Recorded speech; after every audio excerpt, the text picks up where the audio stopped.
Guys, so this is part three of my story on how I ended up as an international student here in Canada. So I'm currently here in Yonge and Dundas Square in Toronto. So last year, March 2021, I had my medical taken at St. Luke's Medical Center in BGC. I received an update from the team that I had to take another test. It's called the TB test because in my medical, for the chest X-ray, they found out that there's something in my lungs, and they had to confirm if it's tuberculosis or not. And Canada is kind of strict when it comes to tuberculosis. So they gave me a slip, take another test in St. Luke's Ermita in Manila. So they will be, I have to take TB sputum culture test and smear test there.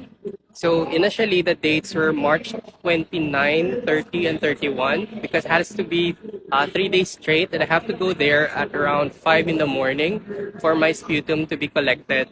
Unfortunately, there was a lockdown in Manila at that time. So my sputum and smear culture test were delayed for at least a week, I think. So because of this lockdown, my medical was delayed as well. In April 5, I went there, completed the first round of sputum collection, and went back again the next day for the last round for the sputum collection. So I had to wait for 2 months before the results comes out.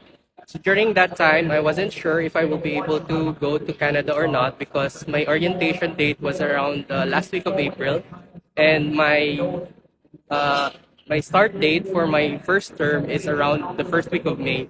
So I wasn't able to get the approval of my study permit because of the medical test that I have to pass. In June, the results came out and it was negative. And after that, I have to find another job because I resigned initially from my first job for the year 2021. And I have to support myself financially as well while waiting for the approval of my study permit. In July, the approval came out finally. So in July, I think third week of July, I had to take my uh, vaccine for COVID-19 because it's required to have everyone fully vaccinated when you arrive here in Canada. And in August, I booked a flight going to Canada finally.